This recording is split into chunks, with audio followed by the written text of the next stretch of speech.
Good morning and happy Sunday. Here is Sunday's Social Security Roundup for all things Social Security for the videos that came out last week, in case you missed, and any of them could be tips for you that could help you in your case. Okay, so this goes from February the 17th through Saturday the 22nd of 2025. And I'm waiting for spring, guys, I swear. All right, so Monday the 17th, okay, here we are. It was a little ditty about question number 5 on the function report. Just something not to forget, and it has to do with getting some Z's during the day. Very important for question number 5. We will have something about question number 6 coming up soon. I just haven't gotten around to it, but I shall. It was a hearing week, so I should have a little bit more time to do that in the weeks ahead. And just a reminder that we have a function report playlist. As you know, these are just generally short shares that come up in the middle of a day when I'm actually working on one and I see a problem answer that I need to work with a client on because it's either not accurate or responsive to the question asked because he didn't really know the nuances of the question, the underlying meaning, so to speak.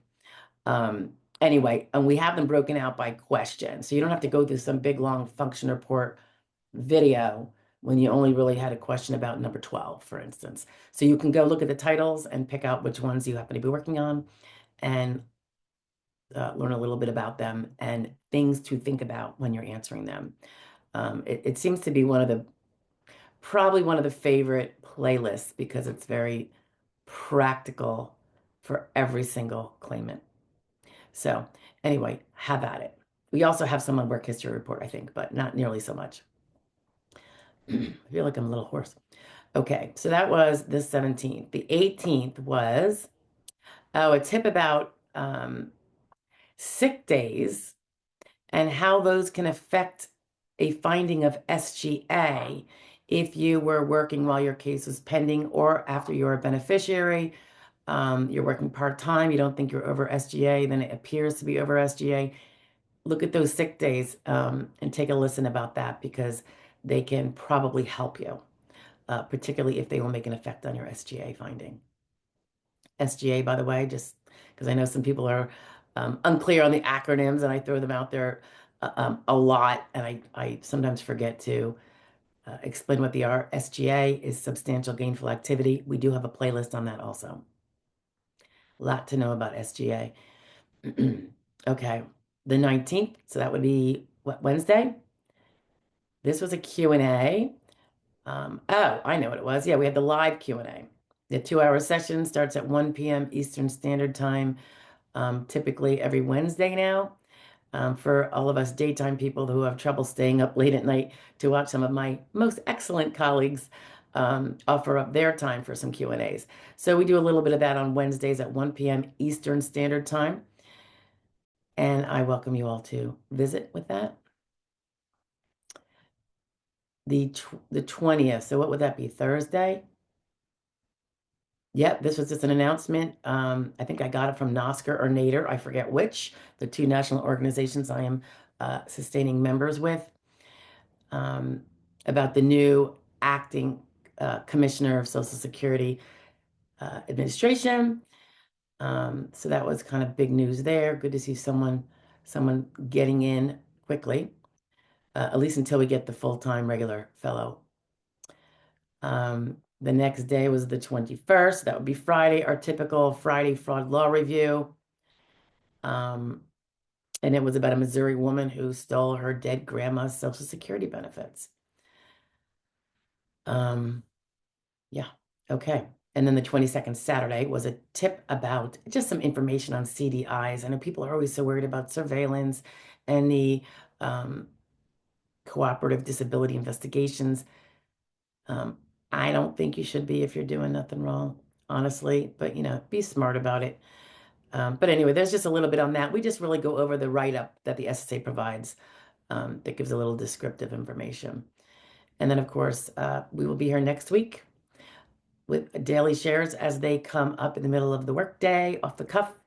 And Wednesday, I do expect to do the live Q&A session from 1 o'clock a.m. Generally, I try to stop it by 3. I know it can go on.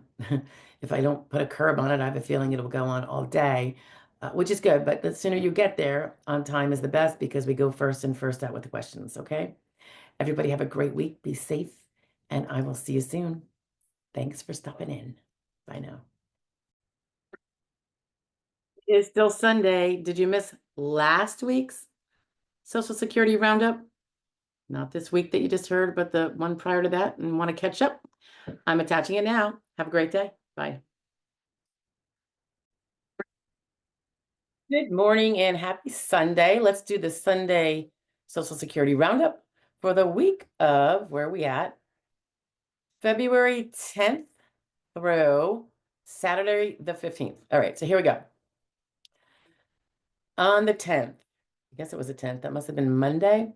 We talked about, and it was in response to someone's question about how RFC perhaps is determined and used at various ages, and the ages that they happened to pull out was 43 versus 48, and then later 50, and how a date last insured would work its way into that and be relevant.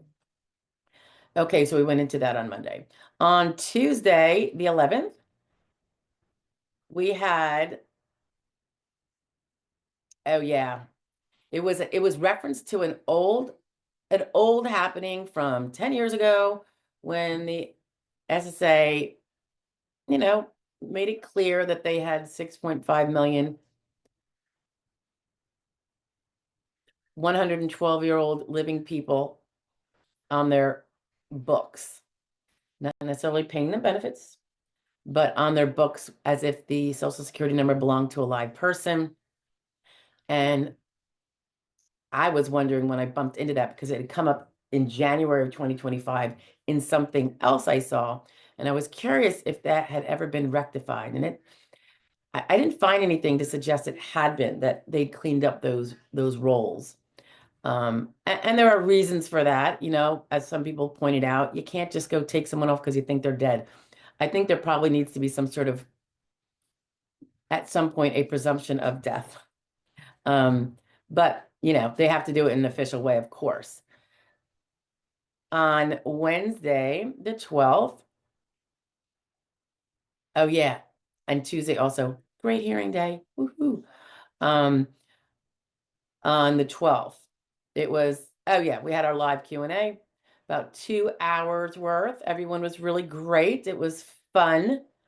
Always feel free to join Wednesdays at 1:00 p.m. Eastern Standard Time if you want to have any questions that can be freely addressed on YouTube.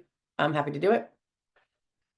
On the 13th, it was a question regarding patient portal records. So when you have a medical provider and they invite you to their patient portal so you can see your test results and anything else they tend to put up there, which oftentimes, if they're very robust about it, will be your progress notes, which is very helpful.